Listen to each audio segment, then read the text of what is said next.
Hello, नमस्ते, प्रणाम, सलाम। Welcome to knowledge mirror.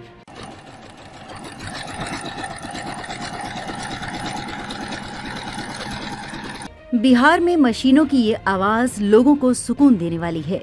इसका सबसे बड़ा कारण ये है कि बांग्लादेश में आई राजनीतिक आपदा को बिहार ने अपने लिए अवसर में बदल लिया है। मुजफ्फरपुर के इंडस्ट्रियल एरिया में ऐसे सैकड़ों फैक्ट्रियां खुल गई हैं, जिससे बिना घर पर परिवार से दूर हुए लोगों को अपने ही राज्य में रोजगार मिल रहा है और बिहार एक नए टेक्सटाइल हब के रूप में उभर रहा है। बैग कंपनी हाई स्पिरिट ने यहाँ अपना यूनिट लगाया है। बिहार में बने जूते अब रूस तक पहुँच रहे हैं।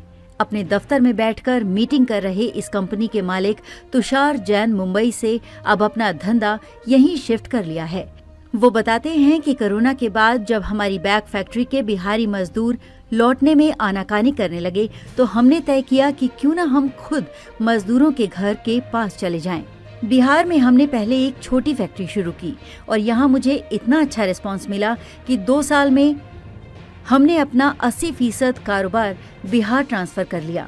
बिहार में हाई स्पिरिट की 3 बड़ी यूनिट है और वो 64 छोटी छोटी यूनिट को जॉब वर्क दे रहे हैं। हाई स्पिरिट कोई अपवाद नहीं है। दुनिया का सबसे बड़ा टेक्सटाइल हब माने जाने वाले बांग्लादेश में जब से राजनीतिक संकट आया है, ये बिहार के लिए नया अवसर बन गया है, क्योंकि हाल के दिनों में कई कंपनियों ने बिहार का रुख किया है और यहाँ अपना यूनिट लगाया है। रेनवियर और विंटर वियर बनाने वाली company new zeal fashion wear ने पिछले साल सितंबर में हाजीपुर में एक यूनिट शुरू की थी। 1 साल से भी कम समय में इस यूनिट में हर महीने 1 लाख रेनकोट तैयार होने लगे। अब ये कंपनी राज्य में दूसरी यूनिट हाजीपुर में ही लगाने वाली है। न्यू ज़ील में 600 लोग काम करते हैं। इनमें 80% स्थानीय महिलाएं हैं। हाजीपुर शहर में सेफ्टी जूतों की एक कंपनी है, कॉम्पिटेंस एक्सपोर्ट प्राइवेट लिमिटेड, जो 2018 से रूस के बाजार के लिए जूते तैयार कर रही है। पिछले दिनों ऐसी खबरें खूब चर्चा में रहीं कि ये कंपनी रूस सेना को जूते सप्लाई करती है। कंपनी के एक कर्मचारी ने कहा, हमें रूस के बाजार से जैसे सेफ्टी जूते बनाने के ऑर्डर आते हैं, हम उसी जैसा जूता बनाकर भेजते हैं। ये कंपनी हर महीने 3 से 4 कंटेनर जूते रूस भेजती है। उन्हें टाटा सन्स से भी सेफ्टी जूतों के ऑर्डर मिले हैं। कंपनी में 350 से 400 का स्टाफ जूते तैयार करता है। इनमें से 70% स्थानीय महिलाएं हैं। इनके अलावा पश्चिम चंपारण का चनपटिया तो टेक्सटाइल इंडस्ट्री के लिए एक रोल मॉडल है। बिहार जैसे पिछड़े राज्य में सिलाई मशीन के जरिए कपड़े, बैग, जूते बनाने का कारोबार फल फूल रहा है। इसके पीछे बिहार सरकार की टेक्सटाइल और लेदर पॉलिसी की बड़ी भूमिका बताई जा रही है। 2022 में लागू हुई इस पॉलिसी में कई ऐसे तत्व हैं जो निवेशकों को बिहार की तरफ आकर्षित कर रहे हैं।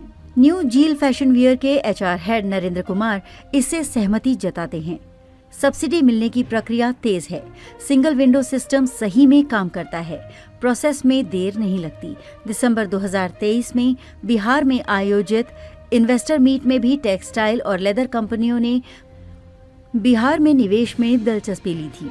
उस वक्त सावी लेदर ने मधुबनी के पंडौल में 274 करोड़ रुपए का MOU साइन किया था। कंपनियां वहां जमीन ले चुकी हैं और फैक्ट्री बनने का काम शुरू हो गया है। इसी तरह 18-19 जुलाई 2024 को पटना में आयोजित टेक्सटाइल इन्वेस्टर मीट में पर्ल ग्लोबल ग्रुप ने निवेश करने का भरोसा जताया है। हालांकि ये महज शुरुआत है। प्रदेश का उद्योग विभाग चाहता है कि बांग्लादेश की तरह बिहार भी टेक्सटाइल और लेदर का बड़ा हब बने। यहाँ स्किल्ड लेबर यानी कुशल मजदूर हैं जो पूरे देश में काम कर रहे हैं। वे कम मेहनताने में भी अपने घर आकर काम करना चाहते हैं। इसके अलावा यहाँ से भारत की 40% आबादी यानी पूरे पूर्वी भारत तक आसानी से पहुँचा जा सकता है और साथ ही नेपाल, भूटान, बांग्लादेश, म्यांमार जैसे पड़ोसी देशों तक भी पहुँचना आसान है। बांग्लादेश को छोड़कर कंपनियों के बिहार के तरफ तेजी से आकर्षित होने के पीछे सस्ता मजदूर और प्रोडक्शन की कम कॉस्टिंग है। बांग्लादेश में टेक्सटाइल फैक्ट्रियों में पहले न्यूनतम मजदूरी $75 होती थी, अब बढ़कर $129 हो गई है। इसलिए वहां संभावना नहीं बची। बिहार में लॉजिस्टिक कॉस्ट कम है। यहाँ मिनिमम वेजेस 9,500 से 10,000 रुपए है और सरकार लेबर सब्सिडी देती है। बिहार में न्यूनतम मजदूरी सिर्फ $71 पड़ती है। इस पॉलिसी का सबसे बड़ा फायदा महिलाओं के मामले में दिखता है। हर टेक्सटाइल कंपनी में बड़ी संख्या में औरतें काम करती नजर आती हैं। पूर्वी चंपारण की 22 यूनिटों को छोड़ दिया जाए तो ज्यादातर कंपनियों में 50 से 80% तक औरतें हैं।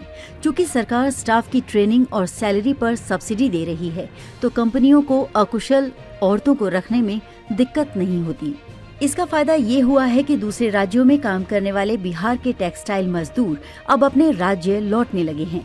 इसका एक उदाहरण सुमन कुमार हैं, जो हाजीपुर के पास काशीपुर गांव के रहने वाले हैं। वो 2500 किलोमीटर दूर तमिलनाडु के टेक्सटाइल हब तिरुपुर में काम करते थे। साल में 15 दिन की छुट्टी होती तो एक हफ्ता ट्रेन में बीत जाता था। अब उनका दिन फैक्ट्री में गुजरता है और रात अपने घर में। गांव में फैक्ट्री, मालिक भी गांव का और प्रवासी मजदूरों का गांव लौटकर काम करना, ये मॉडल सुनने में काफी उम्मीद जगाने वाला लग रहा था। बिहार के नए उद्योग मंत्री नीतीश मिश्र बताते हैं, अभी यहाँ यूनिट लगाने वाली कंपनियों और लोगों को लोन, सब्सिडी और बिजली की थोड़ी बहुत दिक्कतें आ रही हैं, लेकिन ये सब छोटी मोटी समस्याएं हैं। समय के साथ इससे उबर जाएंगे। बांग्लादेश में सियासी उथल पुथल के मद्देनजर वो समय जल्द आ सकता है जब बिहार जल्द पूरी दुनिया का नए टेक्सटाइल हब के रूप में जाना जाएगा। आज के लिए बस इतना ही। अगर आपको ये वीडियो पसंद आया हो तो इसे लाइक करें, शेयर करें, कमेंट करें और हमारे चैनल नॉलेज मिरर को सब्सक्राइब करना न भूलें।